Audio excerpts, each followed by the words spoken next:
चुनाव के बीच में प्रधानमंत्री मोदी ने न्यूज 18 के साथ में एक्सक्लूसिव बातचीत की। ईवीएम, ईडी और साथ ही पीएम मोदी ने इंटरव्यू के दौरान बड़ा बयान दिया। उन्होंने कहा कि ईवीएम का जवाब सुप्रीम कोर्ट ने दे दिया है। और रही बात ईडी और सीबीआई की, तो 2014 में ईडी सीबीआई कांग्रेस के पास ही थी। अगर ईडी सीबीआई से चुनाव जीते जाते तो कांग्रेस क्यों हारती?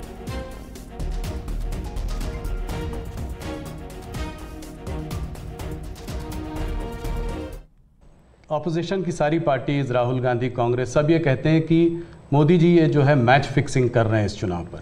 उन्होंने कहा है कि ईडी, सीबीआई और ईवीएम के बिना आप चुनाव नहीं जीत सकते। क्या कहेंगे आप? ईवीएम का जवाब तो देश की सुप्रीम कोर्ट ने दे दिया है और 2014 में इनके पास ईडी थी, इनके पास सीबीआई थी, तो हार क्यों गए भाई? मेरे होम मिनिस्टर तक को जेल में डाल दिया था, तो हार क्यों गए वो? अगर ईडी सीबीआई से चुनाव जीते जाते तो ईडी सीबीआई का काम तो इतने सालों तक कांग्रेस ने किया है, वो जीत जाते हैं जी। और इतना बड़ा देश एक म्युनिसिपैलिटी का चुनाव फिक्स नहीं कर सकते हो भाई, जरा करके देखो। ये संभव होता है क्या फिक्सिंग? क्या दुनिया को मूर्ख बना। लेकिन दुख इस बात का है कि ऐसी बातें करने वालों को आप मीडिया के लोग उनको पूछने के बजाय हमको पूछते हो। मोदी जी थोड़ा सा, लेकिन इसमें एक बात चौकस है जी, मैं मानता हूं पिछले कई दिनों से इंडिया अलायंस के लोग इतने निराश हो चुके हैं कि अभी उनको बहाने ढूंढना बहुत जरूरी बन गया है। क्योंकि पराजय के बाद भी लोगों के सामने जाने के लिए उनको इसलिए मैं समझता हूँ शायद वो अभी से ये सारे तर्क ढूंढ रहे हैं कि पराजय के तर्क क्या होंगे। शायद उसी की उनकी इंटरनल एक्सरसाइज है ये कि आज उत्तर प्रदेश की और देश का हाल ऐसा है कि बड़े बड़े नेता लोकसभा के मैदान से भाग रहे हैं, राज्यसभा का रास्ता खोज रहे हैं।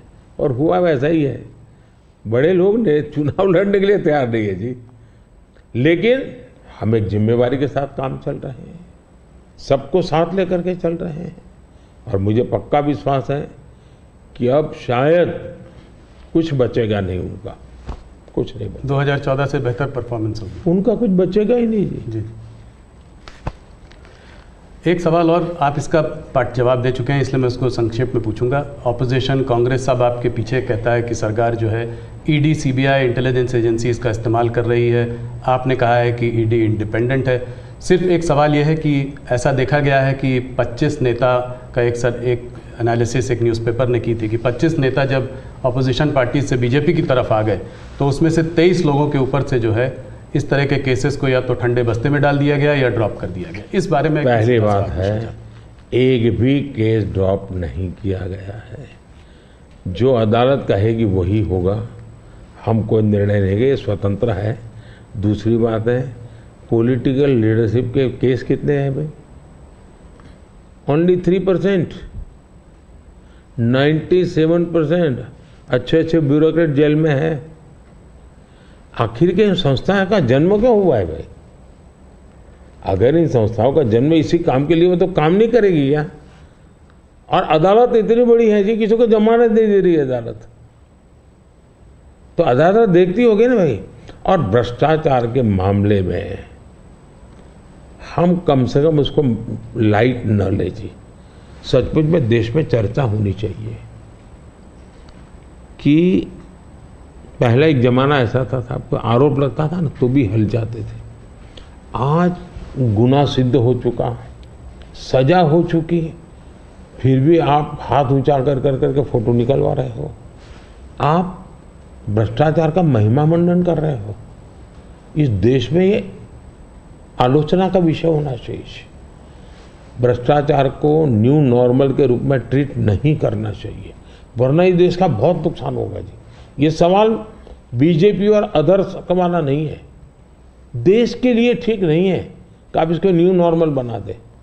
और मैं देख रहा हूँ धीरे धीरे ऐसा वातावरण बनाया जा रहा है। हाँ ठीक है यार, वो तो चलता रहता है। यही तो देश, गरीब आदमी मर रहा है जी। हमने कैसे भी करके इससे देश को मुक्त करना चाहिए, रिजॉल्व होना चाहिए कंट्री का, वो नहीं हो रहा है जी। और मैं तो मानता हूं कि भाई देखिए, मैं जो कोशिश कर रहा हूं, एक सिस्टम को पॉलिसी ड्रिवन बनाओ, टेक्नोलॉजी को भरपूर लाओ। आज हमने, पहले एक प्रधानमंत्री कहते थे 1 रुपया जाता है 15 पैसे पहुंचता है जी। आज मैं कहता हूँ 1 रुपया जाता है पूरे 100 पैसे पहुंचते हैं, डायरेक्ट बेनिफिट ट्रांसफर। क्यों? सिस्टम को सुधारो भाई। हमने जेम पोर्टल बनाया, करप्शन को कम करने की दिशा में हमारा बहुत बड़ा कदम है जी। दूसरा, समाज को भी जगाओ, समाज को भी आदत डालो कि भाई भ्रष्टाचार बुरा है, किसी भी स्तर पर भ्रष्टाचार से मुक्त रहना चाहिए। और देश में वो वातावरण बन रहा है, पॉलिटिकल लोगों को डर नहीं है। और मैं मानता हूं उसमें कुछ मात्रा में ये जो सिर्फ हमारा विरोध है इसलिए उनका समर्थन कर देना, ये शोभा नहीं देता है भाई।